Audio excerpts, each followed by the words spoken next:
Good afternoon, everyone. Welcome to our session on social learning with Perusall. My name is Andrea Brigoa. I am the Higher Ed Marketing Manager here at APA. We're happy to have you here with us today. As everyone is getting in, please tell us in the chat where you're joining from. We'd love to hear from you. I'm going to go through a few housekeeping items before we start our webinar. So please be patient with us. Tell us where you're joining from. We love to hear from you, and we'll get started in just a moment.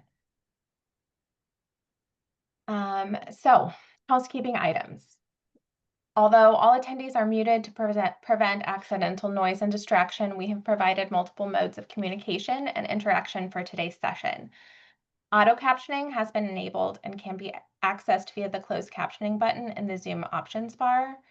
Chat will be open and available for all attendees to use to communicate and to share your own experiences and thoughts. And the Q&A functionality is available for any questions you might have for our panel. So to clarify, chat, please use to speak to your fellow attendees. Please use the Q&A panel if you have any questions for our panel. Chat does tend to move pretty quickly, as you can see, with everyone telling us where they're joining from. And so we might lose your question if you submit it there. As soon as it is available, we will be sharing a recording of this webinar via email that includes captions and the chat transcript. So if there's something that you miss in chat, don't worry, it will be included with the recording. It will also be posted to the APA YouTube channel, and we will be sharing other resources from this presentation as they are available. As recognition for your attendance today, you will be receiving an attendance certificate and a badge that you can download and share on social media. And with that, I'll go ahead and welcome you again to our webinar on engaging students with Perusall and social annotation. I'd like to introduce our two panelists. Brian Lukoff is an educator, technology designer, and engineer with a passion for assessment and innovation. In addition to being the co-founder and CTO of Perusall, Brian is also an assistant professor of instruction at the McCombs School of Business at the University of Texas at Austin. And Alison Melley is the Director of Teaching Development and an instructional associate professor in the psychology department at George Mason University. Her focus is on developing inclusive, accessible, and resilient classrooms, both in person and online. Students describe her intro psych course as a chill yet engaging experience in online reviews. So thank you to our speakers for joining us today, and thank you to everyone who is with us, and I will pass it to you, Brian. Great, thank you. So welcome everyone. Thanks so much for joining us. I'm excited to talk to you today about Perusall, which is a social learning platform that we've built over the last 10 years or so by myself, and I've started the company with 3 faculty members from Harvard and our kind of fantastic team of kind of folks who help support instructors, instructional designers, and students in social learning. So what I'm going to do today is kind of break this up to 4 pieces. We'll start with kind of what Perusall is, kind of what problem we're trying to solve, a little bit how it works, a little bit some of the kind of sketches of some of the research that folks have done around Perusall. Then I'll turn over to Alison, and she'll talk about her experiences using Perusall teaching psychology. Then we'll jump into a live demo. I'll give you a chance to really, I'll show you how it works, give everyone a chance to get their hands dirty and play around with it a little bit. And then we'll finish off with logistics and Q&A. As Andrea said, feel free to put any questions in the Q&A. We have some folks here who will try to answer some of those questions asynchronously. Alison and I will try to answer some remaining questions synchronously at the end as well, assuming we have time. So let's jump right into it. So let me start with what problem we're trying to solve with Perusall. Essentially, myself and my partners, we started Perusall to kind of scratch an itch that we had, which is we have this content that we want students to read or watch or listen to, and oftentimes they just you assign, hey, read chapter 5 before coming to class, and what happens? Students often just don't do it. Why don't they do it? One, they don't see it as an important part of the course. I can get by without it. They try to do it, but it's like 11 o'clock at night, the night before class, and they just get stuck. Um, there's no one to help them at 11 o'clock at night the night before class. They say, you know what, I'll just wait for class the next day. Or, it's just if it's not part of my grade, I'm not even going to bother jumping into it. And this is, I'm sure you all have, similar experiences, and the research supports that most students, generally don't read before class. So, the other issue that we've been trying to address with Perusall is really trying to make the college classroom a more inclusive environment. Um, as a teacher, I often hear from the same students in class, right? That's the same small number of students who are willing to raise their hand and answer a question in class or kind of put forth an opinion in class. Um, a lot of students don't think that they're cut out for what the course is about. So I teach statistics, and one of the things I wrestle with every semester is, even though all my students are fantastic and they're capable of being successful in statistics, oftentimes society has kind of told them, hey, maybe you're a math person, you're not a math person. If you're not a math person, maybe you can't do this. So that's a problem. And oftentimes students are just afraid of asking what they perceive as like a stupid question in front of their peers. It's hard to raise your hand in front of 60 people and ask a question and kind of worry that, oh, what are people going to think of me when I say this question or express this opinion? So what we've built with Perusall is what we call a social learning platform. What I mean by that is we're trying to basically take the course content and more or less like put a social network inside of it. So students are connecting with each other inside of the course content. So it's not just a discussion board where kind of students can chat. It's let's kind of leverage social experiences and the motivational opportunities from social engagement, and let's connect it directly to course content. And we'll kind of show you how that works in a second. But the way it works at a high level is you take all of your course content. So that can be books, obviously, certainly APA books. But we also work with, thousands of other publishers, textbooks publishers, trade book publishers, literature, kind of all sorts of things. You can mix and match that into your course. Things like articles, videos, podcasts, quizzes. All that content can be delivered in one place, and it can all have a social environment around it. What I mean by that is that what the instructions we give to students are, hey, as you're going along, and Alison will talk about a lot of different ways that she uses it, but kind of one basic way of using it is saying, hey, as you're going along, if you see something in the text that's confusing to you, you're wondering about, you have a question about, just highlight it and ask a question. Your question's gonna get tied to that piece of content. Maybe everything was super clear to you. This is all really easy. You're probably going to see some questions your classmates have that maybe you can help them with. Maybe you see something that's controversial and you want to react. Maybe you want to express an opinion. Maybe you want to get into a discussion with your classmates.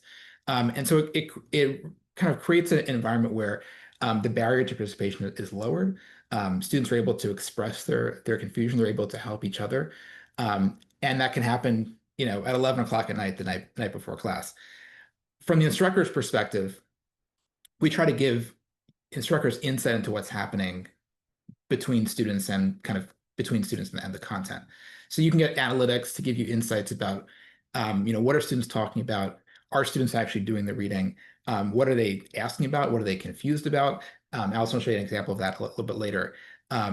What might you take into the classroom to connect what happens in the reading to what happens in the classroom. So we can give you a lot of kind of nice analytics on that to help really enrich the classroom experience and give you a better understanding of how students are engaging with the content and with each other. And then kind of to go back to the grading piece, we also have kind of the ability for you to automatically grade the kind of quality and quantity of engagement that students have with the text. So you can give students credit for kind of thoughtfully posting comments, spending time, reading through the whole thing. You need to even give them credit for kind of engaging with one another. And that makes the kind of reading assignments into a graded part of the course, and kind of freeing you up to, if you'd like to engage in the discussion, if you'd like to bring this stuff from the discussion into the classroom. And it kind of takes a lot of the kind of administrative hassle away, but still creates that kind of, a little bit of grade-based motivation to get students in the door. So essentially what we're trying to do is motivate students to engage with the course content in two ways. The most important way is the intrinsic motivation. We want to make it a place where they want to be. That interesting discussion is happening here that I'd be missing out on if I'm not participating. And social interactions, as we're all humans, are just intrinsically motivating. It's more interesting to talk about something with someone else than for a lot of students than it can be just to kind of read through it on their own. We're also creating an extrinsic motivation as well by making the assignments into a graded part of the course. Now, we'll talk a little more about this towards the end. This can be a really powerful tool to get students in the door, but it's important that it's not the only reason that they're there. What we don't want students to do is to kind of treat this as just a task to check off their list. We want this to be a place where students feel they want to be. I think the way these two things work ideally is that the grading gets them in the door, because there's some students where no matter how interesting it is, if it's not part of their grade, they're not going to participate. The grading gets them in the door, and then the social interactions are what keep them there. So I'm just going to kind of give you a quick sketch of a couple of quotes from a few different papers that have been written about Perusall. We did some research early on, and since then we've seen lots of different faculty kind of take up the matter and kind of do their own research on Perusall. And I'll just give you a few of the highlights. One is that students do the work. We see that the vast majority of students actually do the reading when it's part of a Perusall course. That's in contrast to what we saw at the beginning, which is that 60–80% of the students don't do the reading. So being able to go from that to a situation where 90% of students do the reading is a huge shift, and means that when you are ready to start class, you can be confident that students have engaged with the content before coming to class. It doesn't mean that the reading is the only time they're going to see the content. They'll see the content with you in class as well. But we all know it's a big difference when you see students coming in having thought about the material versus they come in totally cold. So this is huge. A couple other nice benefits is kind of creating more equitable interaction. So, having when you have a class and that some of your students are more or less likely to engage, particularly when that kind of being more or less likely might kind of cross-cut, to a group membership they're in. It's nice to be able to have an environment where the barrier to participation is lowered and more students feel comfortable engaging with the content and with each other. And that's some of the stuff that we've seen as well, which is really nice. So this can be a real benefit of kind of this kind of social annotation type of activity. And then finally, we've also seen some benefits for students who are English language learners, where their English is not their first language. And so, engaging in class can be challenging because students have, where English language learners have the kind of double layer, right? They're learning the content for the first time, and they've got all those fears about, hey, am I going to be seen as asking a stupid question if I raise my hand and ask about X, Y, Z? But then they've also got their language skills, which are still developing, and kind of, students being potentially worried that, am I going to express myself appropriately, or are people going to think I'm dumb because I'm not saying things in the technically correct way from a language perspective. So giving students a way where they can engage more asynchronously and kind of have time to compose their thoughts can be really powerful as well. And this paper actually found that Perusall helped kind of equalize between students who are English language learners and not. So some nice results here. And if you're interested, we've got a lot of other folks who have done kind of various published various papers on Perusall on our website. So now I'm going to turn it over to Alison, so she can talk about her experiences teaching Perusall in psychology, and then we'll kind of jump back and kind of look at it in a live demo together. So Alison, take it away. Unmute my microphone. Thanks, everyone. I was deep in the Q&A trying to see which ones I might be able to answer live. So hopefully I'll touch on a couple of those. But I wanted to just start with a comment on assessment and academic integrity, because I know some of the questions that were posed prior to during your registration process were about AI, which is on the minds of everybody going back into the school year, and has been for a while now. But so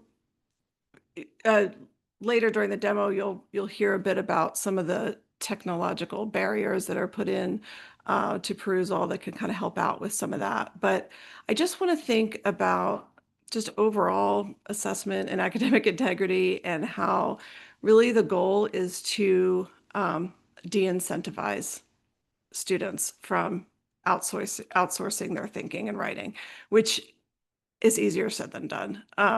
We need to do things like create super engaging learning environments so that they want to learn and they don't want to outsource.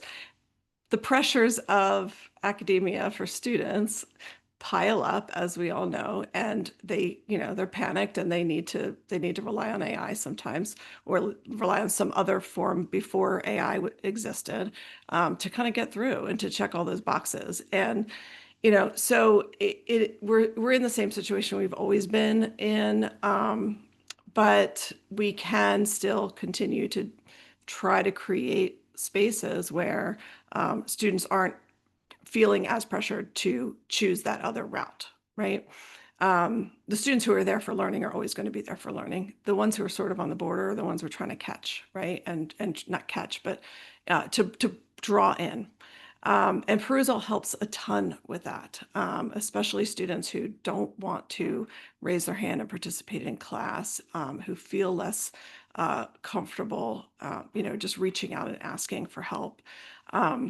But the reality is that when we start policing their cheating and, making students do things for points and grades, and that is our primary goal, it's no wonder they use AI, right, to just go ahead and check all those boxes of all the activities we told them that they needed to do. So just trying to think less about that transactional model and more about facilitating learning and learning together. And that's exactly what Perusall is the learning together. Go ahead to the next slide. And then more about us, just briefly about assessment, really is a tool for increasing engagement with learning materials. It is not primarily an assessment tool.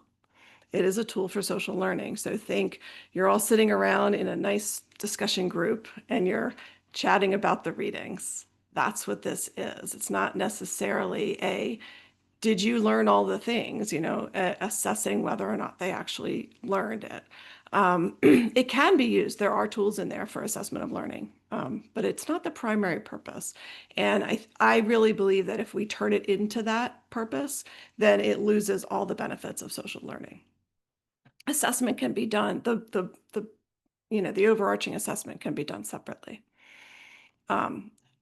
So this is just my, my ideal slide of that I've used for my Perusall presentations before. So, just imagine you've got students at the end of the semester who say, it was a learning community. I really got to know the other students. The professor was super present. Imagine that's an online course where students have said these things. They have said these things in my online courses that I used Perusall. You can be very present. You can easily get in there and chat with students and not feel like you're grading. You're actually chatting, and I find it so much more rewarding than grading and giving feedback. Okay, go ahead to the next slide. Yeah. So I am going to just sort of make you drink out of a fire hose briefly. I promise I will just go quickly through a bit of the different types of things that I do in Perusall. I decided to do it this way to try to give you a little tiny sample of everything, even though I know that can be somewhat overwhelming. I'm doing this because I think that this way, you'll probably find one thing that you might want to try out. And if I only gave you one, then less of you would have something to choose. Okay, so I'm just going to go real quick through, try to briefly tell you what I do, and I'm happy to talk later and Q&A with some of the other things I like to do. And So, because I've developed over the years, I've been using Perusall for probably 8 or 9 years now. And I've used it in graduate classes, small graduate classes. I've used it in online. I've used it in small undergraduate and large undergraduate of all different levels. And I've developed these, various techniques and activities in there that before Perusall had multi-part assignments and had quiz features, I was creating them myself in PDF documents so that they could have this more interactive experience that I wanted them to have. So this is sort of the basic. This first slide is sort of the basic annotating. We could do text, video, audio. And students, highlight a spot, they stop the video, they make a comment, and they're chatting along the side, right? So this is sort of the standard way to kind of get started. Somebody had mentioned in the Q&A about they can get overwhelmed with the number of comments. Students can get overwhelmed, and you can make smaller groups if it feels that way. And you can also teach students to filter. They can filter out so all they see is their own comments. And I recommend that a lot of students do that. I say, go ahead and read and just make your own annotations at the time, and then go back and see what your students are saying and chat with them. And that also gives them two interactions with the text so that they, that's better for learning, right? And then the other thing is you can put specific prompts in there that are from the instructor. And you can turn on a setting that makes it so that students have to respond to your prompt before they can see what their peers have said. That removes some of the, parroting of other students or, feeling like they have to be as good as or perfectly polished. And then the other thing I do to kind of prevent some of that perfectionism is to just tell them, this is kind of like social media. I really just want you to chat with each other. Now, if you want to use it differently than just chatting with each other, and you want something a little bit more formal, there's some other options here as well, and that's doable. But if you want to take away some of that pressure from them, encourage them to do the chatting. Okay, go to the next one. So this is just a snapshot of the confusion report. So one of the things I like to do, especially in large enrollment classes, is it gets overwhelming for me to try to go through and respond to everybody. So I just pull up the confusion report and I try to make sure I look for the most common themes that I see through there. And I try to go in and at least comment on those. And I also use it for when I'm teaching a live class. I'll bring those questions into class so that I can address a lot of those common, themes that are going through there of people having some misunderstandings or questions. This one was this general way of doing it, going into class and trying to resolve some confusions and clarify things, was fantastic. When I taught a class, I co-taught a class with a English professor who taught the English language learners who were allowed to take a 100 level class, including mine, intro psych, at the same time as their remedial class that they had to finish in order to continue on at the community college I was teaching at. It was fantastic. Brian mentioned the research on English language learners, and I definitely experienced that firsthand, that they really, really liked being able to clarify vocabulary and things like that. It was really, really good. Okay, next one. So this is just a snapshot of what it's like to discuss a video. All those little dots on the bottom are the pauses, and so you can click on those little dots and you get the different, you get to see the comments. And what I love to do is when I have the bandwidth to create my own videos that are specifically for Perusall, I can say, pause here and tell me the answer to this question. And that's kind of fun because then you kind of give them a little interactive experience. All right, next slide. And then so another way to use it is for retrieval practice. So or quizzing. There's built-in quizzes. So I've used it in a couple different ways, sometimes to grade it by correct answer. So, have a question after the reading, make sure they actually got what they needed to get from it. And they only score the points for that assignment if they correctly answer the question, right? You can also do it just as a retrieval true practice where they're just self-quizzing, right after the reading. Next one. So also the quiz feature can be used for pre and post questions. So I like to use it for curiosity and anticipation questions. So what do you think about this one's about habits. So, what do you think are the most important things to build and break habits, that sort of thing. And then they go through and they're watching a video. And as you see, this is one of these multi-part assignments. And you can see where they have got questions, they watch a video, then they read something that I wrote with some discussion questions in there.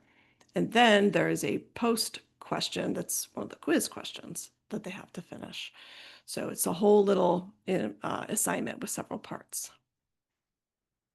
I go to the next one. And then here's another one that is where I document and create myself. So you can, if you're using a book, you're adopting a book through here, like one of the APA books that you'll see later, you can even create, this is what I did before we had quizzes, and I still kind of like it because it's a discussion of the questions, is you put in your own document with questions, with prompts, discussion prompts, and then the students discuss the answers to those questions. This is also addresses there was a discussion board in the Q&A about discussion boards and how this could really be better than some of the Blackboard or Canvas or LMS, discussion boards, which are really kind of dying now. It's respond once and then respond to your peers twice, and it gets tedious for them, and they're definitely going to AI for this one. Are they really engaging? I find that they do engage much, much better here. Sure, they could use AI to create something and they could type it in here. They could, for sure.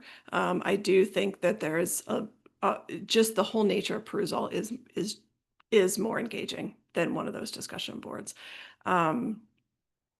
And so this is, just an example where, the question was identify the research design, and then they were answering on the side, but then every now and then there's other comments like, oh, I forgot about that part. Thanks for reminding me, so you see it's sort of like a chat, right?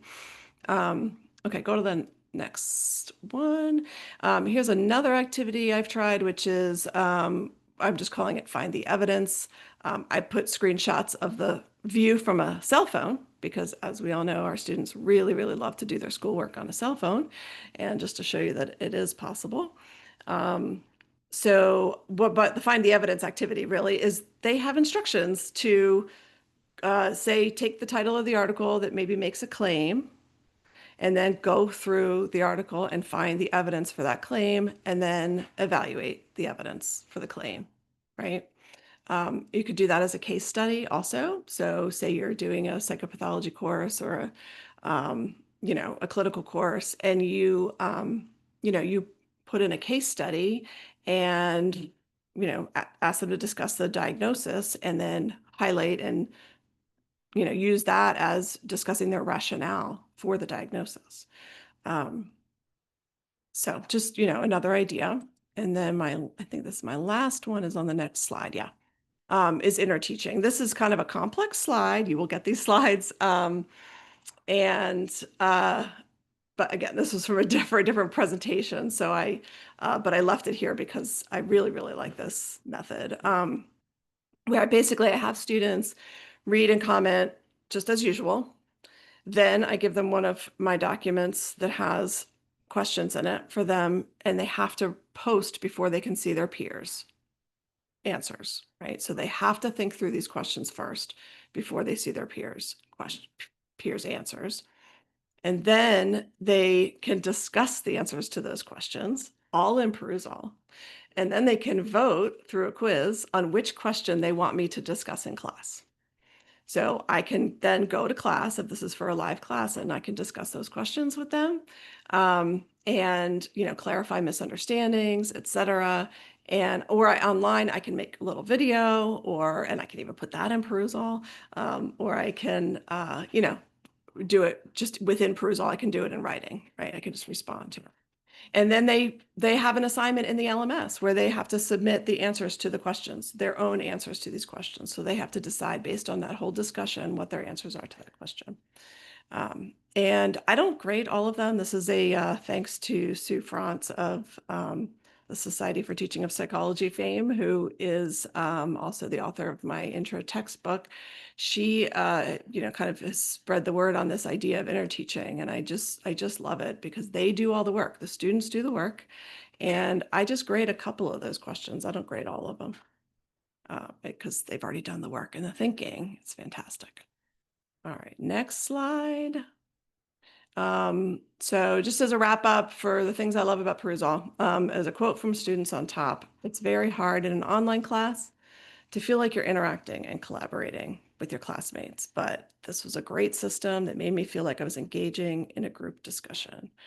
And this slide I created for a Perusall talk on how to make your classes more inclusive and welcoming. And just what I saw during the pandemic from a 300-person lecture hall to Perusall. I just switched them all. I said, we're going to Perusall now. I heard from the majority of the students. And in the lecture hall, I heard from maybe 20 on a regular basis, right? So it really, just that alone convinced me of the utility of a tool like this. So, and finally, just a picture of the large lecture class. Oh, click again. That might have been an animation. Yeah. A quote from a colleague. So I used to have to try to convince my colleagues to use Perusall. And Sabine is one of the ones I spent a long time with, showing her how to use it and telling her why I loved it so much. And she finally dove in and she said, miraculously, it doesn't feel like more work. And now I don't have to spread the word so much anymore at my own institution because people are trying it. It's in our online course shells that they're sharing with each other, and they're just using it. And instructors are adopting it, and they're not all coming to me asking me to teach them how to use it anymore. So they're clearly able to figure it out on their own. It doesn't seem super hard to adopt and to start using for a new instructor. So, and that's all I have for now. Thank you. Great. Thanks, Alison. Okay, so let's jump into a live demo. I'm going to show everyone how it works. And if you're sitting at a computer, love for you to jump in and kind of play around with this demo with us as live. So if you can, go to app.perusall.com. We're actually going to put a direct link to join my demo course. We'll put that in the chat. Or you can follow the instructions on the screen, either way. And you can go and create an account. When you ask if you're an instructor or student, just say I'm a student, and then you can enter my course code here, APA-Perusall. And then once you get in, just open up the first assignment. I'll kind of pause for a few minutes to give folks a chance to do that. And then if you can't do this, don't worry about it. I'll keep my screen shared, and so you'll see on my screen what we're doing as well. So I'll leave this up for a few minutes, take a quick pause, give this a go if you can, and then we'll reconvene in a few minutes to see how it works.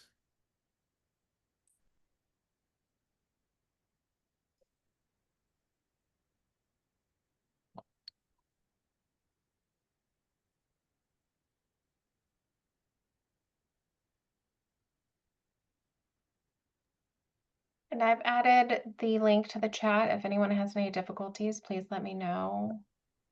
Seems to be the latest comment in the chat, which means everyone is working diligently. Great, thanks, Andrea.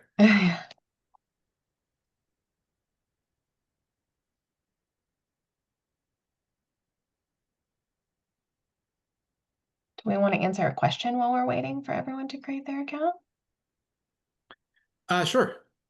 I'll just take the first question, which I think is really important. Okay. That's open to was asked. Um, Hearing Brian talk about the social learning aspect of Perusall reminds me a lot about how folks talked about the social engagement potential of Blackboard message board assignments, which eventually became post once, reply twice chores for students. How does Perusall itself stop itself from becoming a similar sort of chore? And I think that's a really important point. What really our goal is to kind of provide you with rich tools that you can use to create a really engaging environment. There's certainly there's a way you could use Perusall that could make it a chore for students. If the assignment ends up being, just read this text and post one time and reply to one of their classmates, then it really ends up being kind of the same kind. It could be the same kind of chore. But what I encourage my students to do to make it not a chore for them is really kind of frame it as, look, this is a tool for you. This is not a grading tool for me. Um, I've set this up in the course. Everyone should get 100% of this. And I actually tell my students, if you're not getting 100% of these assignments, come talk to me and we'll figure out why not. And we'll make sure you adjust what you're doing so you get 100%. This is a space for you to help you kind of resolve confusions. Like Alison said, treat it like social media, like chat informally with your classmates at what you're confused about, what you're wondering about, what's interesting to you, so it can be more organic. And then you can also, like, looking at a lot of the kinds of assignments Alison is doing, hopefully gives you a sense of like the kind of rich ways that you can have students engage that are not just kind of post one, reply to one. So you can create as much structure or as little structure as you want. Okay, let's jump into the demo here. So let me just show you really quickly kind of what this looks like. This is what it looks like from the instructor perspective. And in this sample course, we've have a library here. This is where you collect all of your course materials. We've got 2 books from APA. We've also got a couple of videos. We've got some things that we've uploaded directly, like as PDFs. You can mix and match however you want here. Certainly, we'd love for you to use a book, and particularly an APA book, but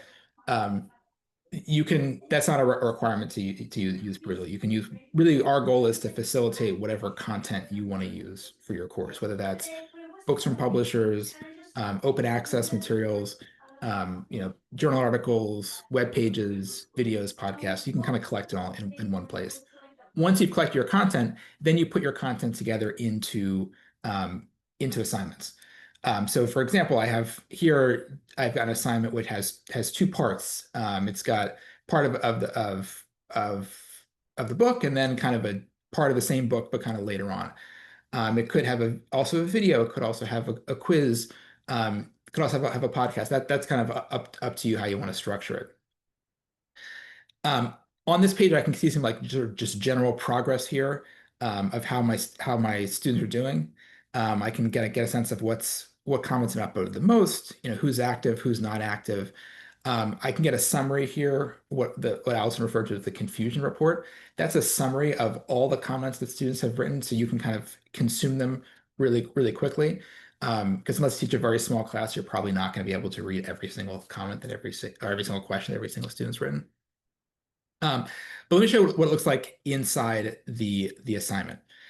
So here I'm seeing on the left, these are all the folks who are logged in now. So this can be both either synchronous or asynchronous for students. So when students are online at the same time, they can chat with each other in real time. When they're online at different times, they can chat, work asynchronously. But here I can kind of get a sense of the presence of folks who are in the course right now.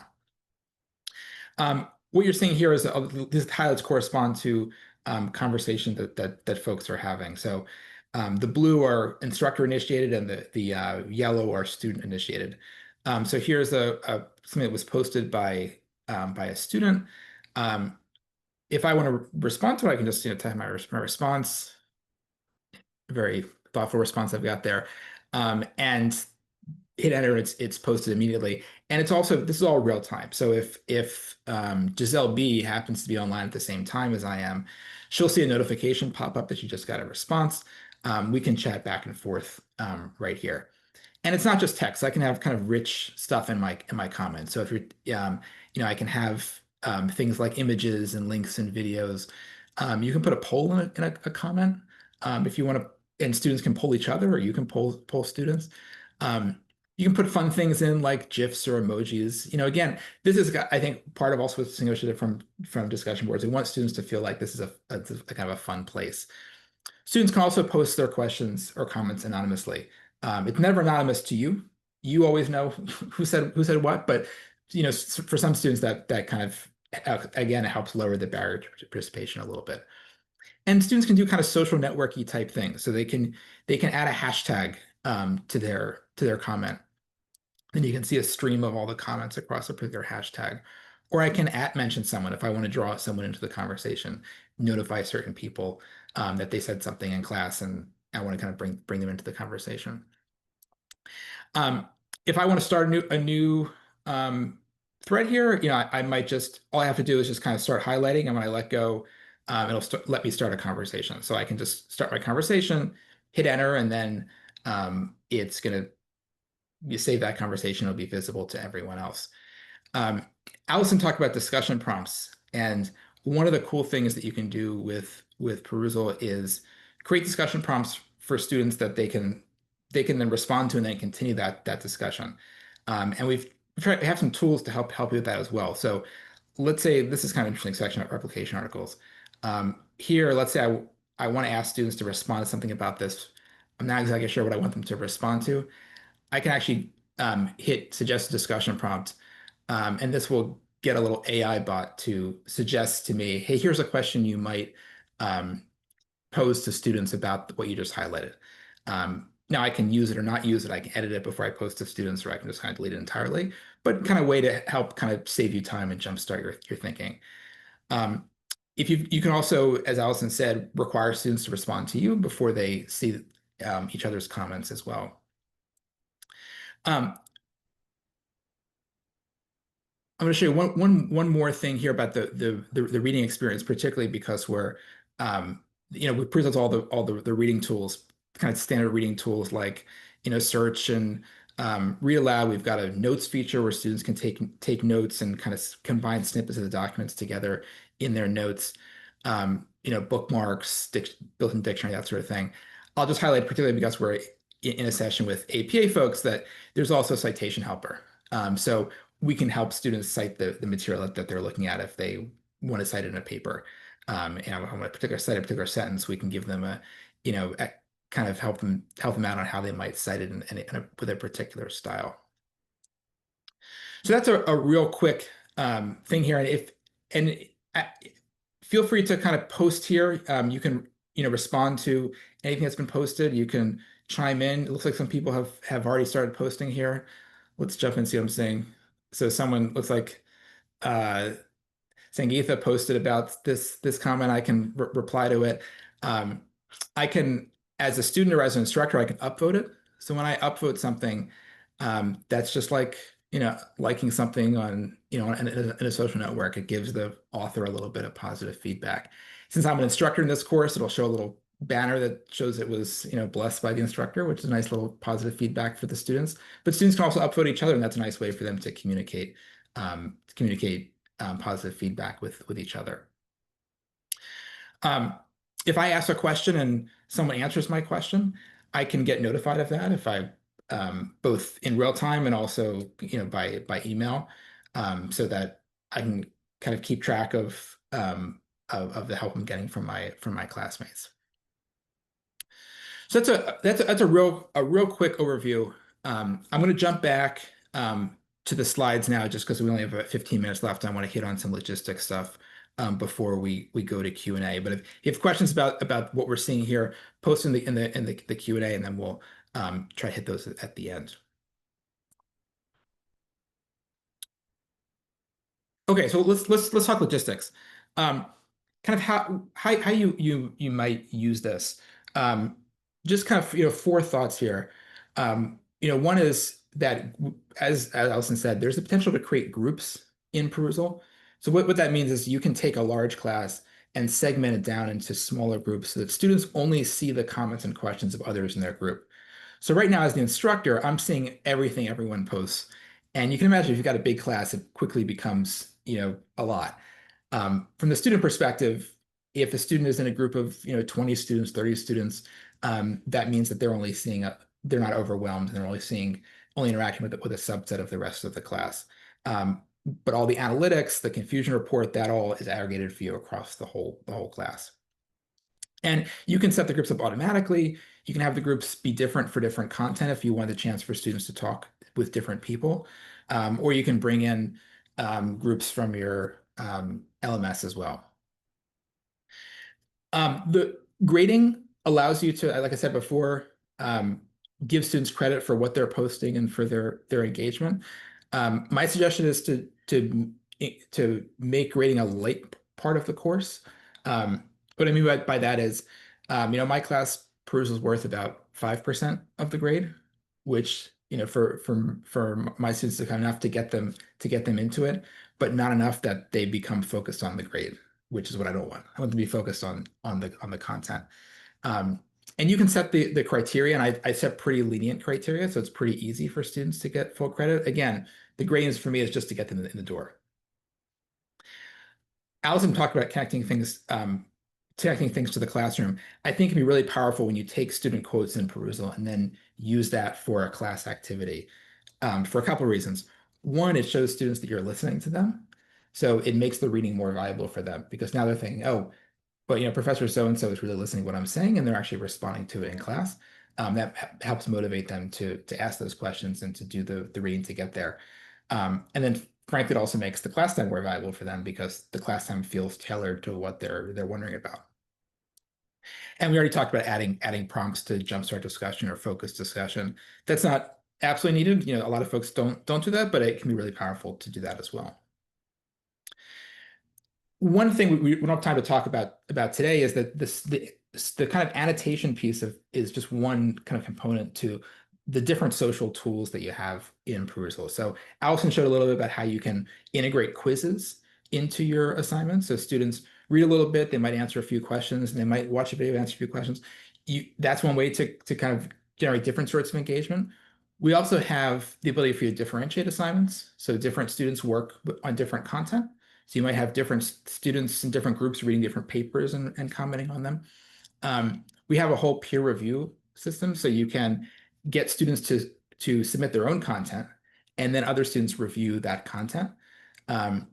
And that can be, again, a really powerful way to take the social engagement and put that on content that students themselves are producing.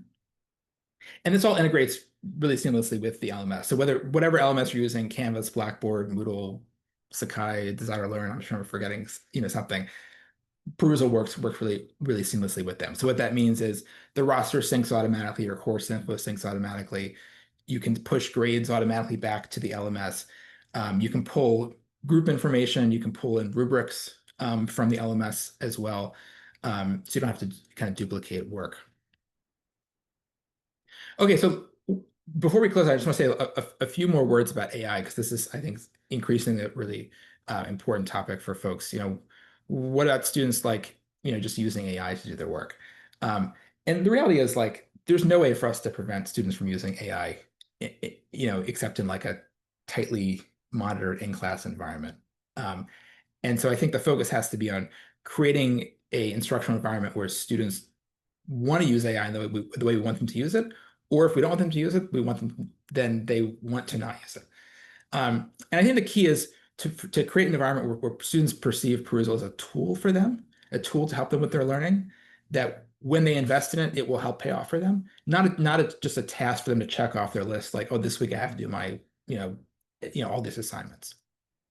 I think making the connection, like Alison does, between what happens in the reading and what happens in class, bringing in student questions to class can be a powerful way of showing the value to students. Having an instructor or TA present in the discussions in Perusall can also be really valuable. I certainly don't read and respond to every question in Perusall. I like to wait until after class to respond to anything if I do, but oftentimes I'll go back into Perusall after class and in the previous week's reading, go back and find stuff that we just didn't talk about in class because it was kind of like too obscure or just we didn't have time to hit on it. I might respond to those. But I think that that presence shows that you find it to be a valuable space. I think also it can be helpful to make the right thing easier for students to do and the wrong thing harder for them to do. So a few examples of this. One is just giving them clear expectations. If it's a part of their grade, how are they going to be graded? Give them confidence that if they do the right thing, they'll get the credit for it, that they don't have to, that they shouldn't resort to trying to game things. We actually have a built-in assignment in Perusall called Making the Most of Social Learning with Perusall. Hopefully I got that name right. That's a kind of an intro assignment that you can pull into your course if you want. That'll help train students to write good comments. Having students discuss the syllabus is a kind of nice intro assignment, but kind of giving students training so that they don't feel like, I don't know what to do here. Because I think that's often when students will resort to, going out to AI or something like that. When it's like, I don't really know what I'm supposed to be doing here. It feels like it's not worth it for my time. I'm just going to kind of outsource that work. Having that instructor presence, I think, can also, again, make the right thing easier, and also make the wrong thing harder because you see that it's not just something where I'm dumping answers into some computer system. This is a place where everyone is reading what I'm saying. My classmates, my instructor. I want to present myself well. We also have some kind of tools to add a little bit of friction to bringing in content from outside if you want to enable them. One of them is what we call a citation helper. So what that means is that anytime a student pastes something into their comment, they'll get a little bubble saying, hey, you're pasting this thing in. Do you want to cite what you just pasted in? And we'll give them a little box where they can cite it. And then when they hit enter, it'll format it nicely as a quote, as a quotation with the citation on top. Again, just encourage good citation practices. It can be okay to bring in something from outside. Hey, I asked AI about this. Here's what it said, or I brought in something from this outside content. But citation is really important. If you want to, you can also kind of disable pasting entirely. That's kind of a more extreme measure, but again, adding friction. And the last thing is to just avoid unintended incentives. So I think you don't want to put too much weight on Perusall. To kind of echo Alison's point, the grade is primarily just grading their engagement, right? It's measuring their engagement. I don't want a ton of my course grade to be measuring students' engagement. I want my course grade to primarily be measuring their achievement. So that's why I don't have a lot of my course grade weighted with Perusall. But having a little bit can be helpful as a motivational tool. Also, I think just avoiding too much work, right? If I throw too much content at my students, or if I throw reading that's at too high a level, or they're going to find really boring, that's also going to encourage them to just try to outsource the work. And then there's also potential activities you can do where you incorporate AI into your Perusall assignments, where you might say to students, hey, go ask some AI model about XYZ, and then report back and kind of critique what the AI model is reporting. Or take output from an AI model and dump it into Perusall and use that as a document and have students just discuss that. Okay, so a couple of logistics, and then we'll try to hit a couple of questions and close. So you can bring in, again, all sorts of content with Perusall. We have about over 1 million books in the platform. You can also bring in your own stuff, bring in OER, journal articles, videos, podcasts, images. You can kind of bring that all into one place. And then just finally, a short thing about cost. So how does this work? Well, myself and my partners are all educators, and this is when you get a bunch of educators starting a business, you get folks who really want to emphasize affordability and access, and so that's what we've tried to do with our business model. We sell institutions licenses for Perusall, and we have a lot of institutions that have already purchased a license. So you may find that your institution already has a license to Perusall. If not, one of the ways that you can cover the cost of Perusall for students is by using a book from our catalog inside Perusall. When you use a book from the catalog, an APA book or another book, students just pay for the cost of the book. They don't pay any extra for Perusall. So that's basically another free way to use Perusall. And then finally, if you're not using any books from our catalog, your institution hasn't purchased a license, we ask that your students pay a platform fee to help sustain the platform. There's no kind of fancy venture capital back funding behind Perusall, so it's important for us to be able to sustain the continued development and operations. The way this works is it's actually your choice. So when you create a course in Perusall, if you're not adopting a book and your institution hasn't bought a license, we'll basically ask you, hey, look, we're asking that your students pay $15 to use the platform for the semester. If you want to, you can actually raise or lower that price all the way down to zero if you need to. If your students absolutely can't afford it and that's not a possibility for them, we'd rather that they use the platform, and because we want to make this accessible for as many people as possible. Okay, so getting started, if you want to give this a try, your LMS may already have this integrated, in which case you can just launch it from your institution's LMS. Even if your institution doesn't have a license with Perusall, they can integrate into their LMS for free. And so you may find it in your LMS already, or you can create a standalone account just like you did today, and have students access it outside of an LMS. Okay, so in the last few minutes, let's jump to some of the questions, just to make sure we get as many as possible. Yeah, so the team has been pretty great in answering all of the great questions that have come in. We do have a few pending, and I've also taken note of a couple that popped into chat. There was a question whether there's evidence whether the professor being in Perusall ever deters students from participating, or whether students prefer talking to peers without feeling like the instructor is watching. It's a great question. Yeah. I haven't said it formally, and I don't know if you have. But I've tested it different ways. You tried, yeah. I mean, anecdotally, I think we definitely have seen some cases where, if the professor kind of always jumps in quickly to respond to every question, it kind of conditions students not to respond because they're kind of waiting for the professor to give like the right answer. So that's why I like to wait until after class. And also, I think it's how you frame it to students, that this is not about correctness. You're not being graded on whether you're giving like the right answer or not. It's supposed to be a discussion. And what happens in the reading is not the end all be all of their exposure to this content. It's just the beginning. So they're going to come to class and we're going to talk about this stuff in class.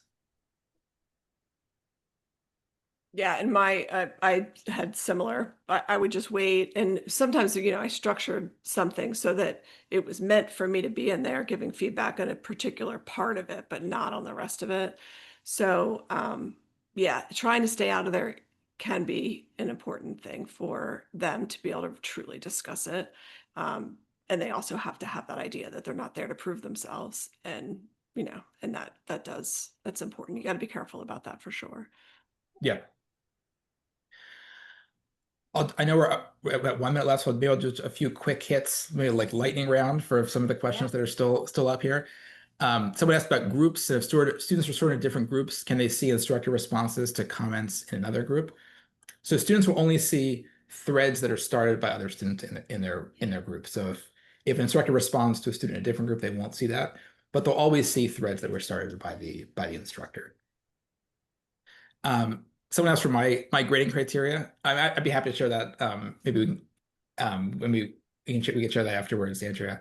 I will say I try to keep it pretty lenient, and we also have a way in our scoring templates for you to allow students multiple pathways to get to full credit, so that you don't necessarily have to be perfect on every single criteria. Again, because I don't want students thinking about the grading at all. I want them assuming they're going to get 100%. Like if I just talk about what I'm interested in, ask questions about what I'm curious about, help my classmates, I'm going to get full credit. I'm not going to worry about it. And then I think there was a last question about downloading. I know that was in the chat as well.